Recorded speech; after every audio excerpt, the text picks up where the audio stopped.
Venida Farm here in Buruan, Iligan City. So tara, samahan niyo kami. Explore natin yung place and actually go overnight tayo.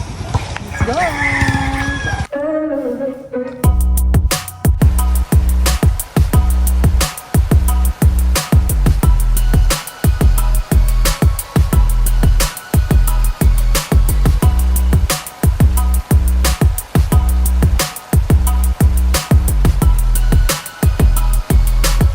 Guys, so ngayon nandito tayo sa Venida Farm. So mag-overnight tayo here.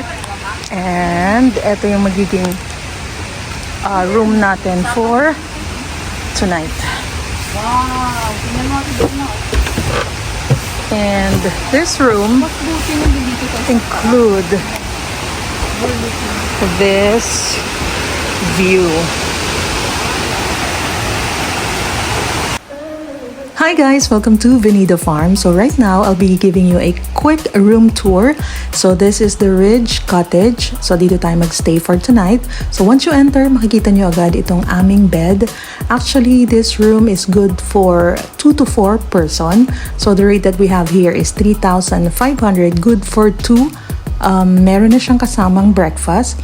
So, beginning third person, so magcha-charge na sila ng 500 pesos and hindi pa kasama doon ang breakfast. At syempre, yung best part ng pagstay natin dito sa room natin is ang napakagandang view ng Mimbalot Falls. So, kung mahilig kayo sa nature, so maririnig nyo lang talaga dito is yung sound ng falls at huni ng mga ibon. So, mag-enjoy talaga kayo kung kagaya nyo kami ng mga nature lovers. Okay, so ito naman yung bathroom. So isa lang kasi. So kung sa taas kayo or sa baba, isa lang yung bathroom. Pero ito yung itsura niya. Kapag gusto nyo mag-shower or gumamit ng bathroom. Okay guys, so ito yung itsura ng aming accommodation for tonight. Okay guys, so ito ang Porkawa Hot Bath. So, kung part naman ako is for the Kawa hot bath. So, I think 350 pesos. Ang isa o, maybe yung balot all from there, here, hanggang sa babayan guys. So, yan, yun yung video kapag nag-Kawa hot bath kayo. At malaki siya oh. No? Very big. And so ito, muusok na siya guys. So ready to fight na ko. Ready na siya magluto kung sino man yung gusto umano dyan. Okay guys, so ito yung kanilang massage room. Then ito naman yung kanilang restaurant. Open pala tong farm guys from 8 AM to 7 PM and then ito naman yung kanilang parking. So mag quick farm tour lang tayo guys and then check natin kung ano ba yung mga pwede nating makita dito. Ang gaganda ng flowers guys, so tingnan nyo. Ayan, actually guys, ito yung puno ng lansones. And actually nagbebenta din sila ng lansones guys. Tamis. Ayan guys, since farm nila to, ito yung mga puno nila ng lansones. Guys, ang gaganda, ang lalaki. Actually, nakatikim na kami dun sa restaurant nila. Ang tamis. 60 lang yung kilo nila. So, hitik yan guys. Hanggang ayun. Parang yung grapes. Parang grapes ang style niya. Pero lansones yan. Yan. Madami yan dito guys.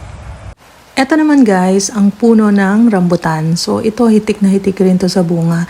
And then, mostly, mga nalalaglag na lang, nabubulok na lang. So, ang ginagawa nila kapag sobrang ripe na, so, ginagawa na lang nilang juice dito sa kanilang farm. Actually guys, meron din silang pool. So, if in case gusto nyo lang nainitan kayo, gusto nyo lang mag-chill, gusto nyo mag-swimming, ayan, ito yung kanilang pool dito. Ayan, actually guys, ayan. Ang cute oh, super nature lang. So, let's go na outside. Ayan, ito naman yung kanilang greenhouse.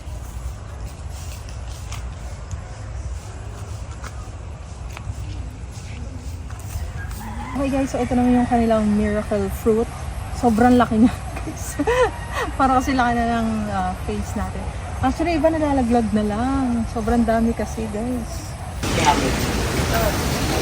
Kaon ta.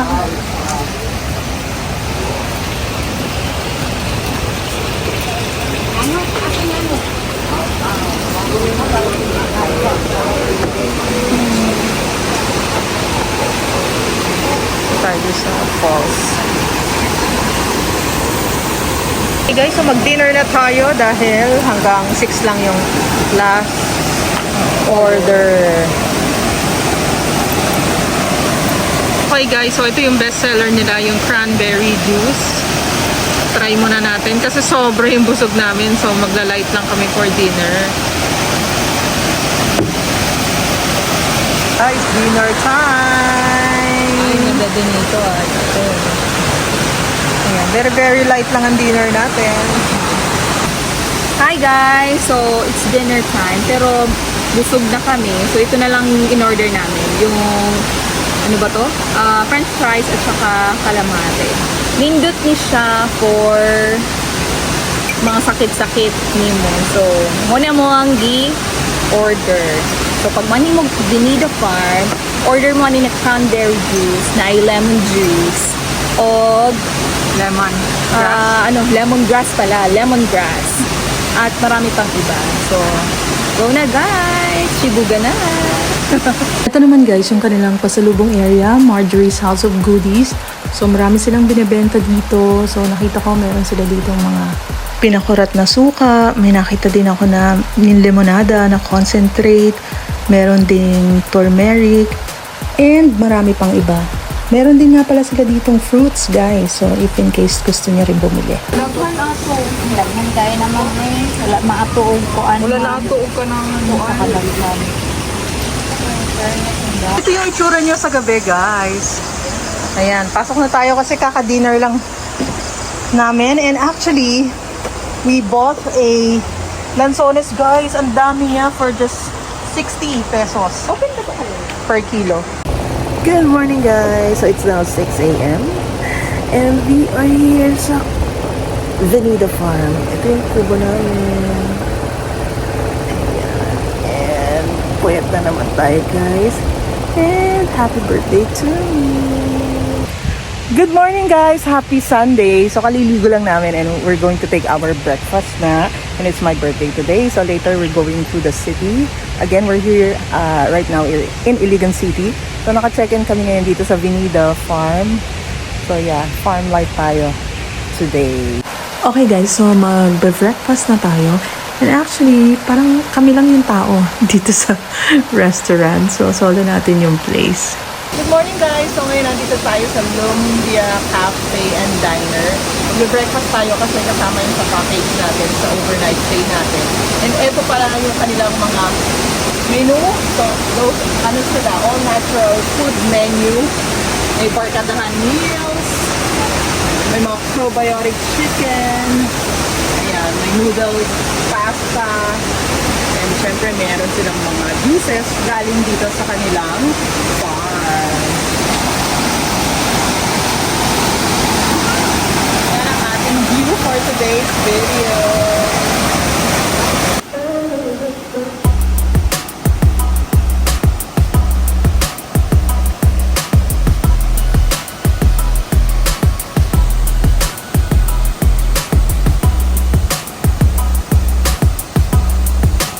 Hi guys! Good morning! Happy Sunday! So ngayon, magbe-breakfast na tayo dito sa Lumbia Cafe and Diner. Samahan mo kami and ito yung pinrepare nila na breakfast for us. So, first, let's have our coffee. Akala ko tea. Charot. Coffee. So, oh my God! So hot. Ayan. Oopsie. Ayan. Then, bali muna tayo ng konti lang naman na sugar. Mga 5, char. Ayan. And then, yan, meron lang silang coffee mate dito. Gusto nyo, ayan. Kung gusto nyo coffee mate with coffee, yan, pwede. And then, syempre, halu-haluin lang natin yan. Ito yung ating brewed coffee. Syempre, nagpapa-energize sa atin yan. Ito yung kailangan natin every morning.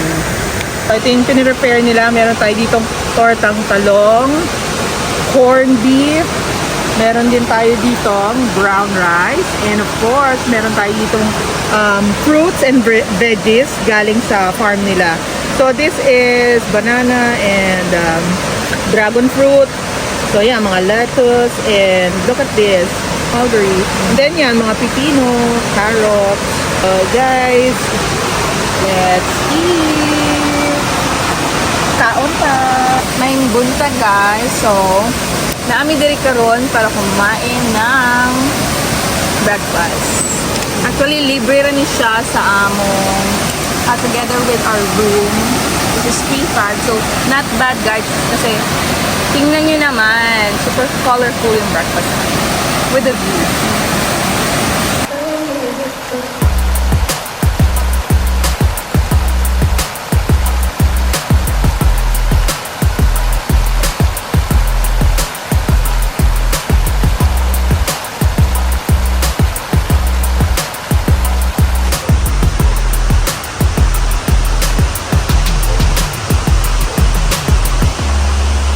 Okay guys, so we're done na with breakfast. Sobrang sulit, sobrang sarap na breakfast. So ngayon, magla-last look muna tayo dito sa ating accommodation. Again, ito yung view natin guys. So, ito ang Nimbalot Falls. Sobrang ganda guys. Like, super duper ganda in person. Guys, nandito tayo sa parang veranda or terrace nitong ating accommodation ngayon dito sa Venida Farm.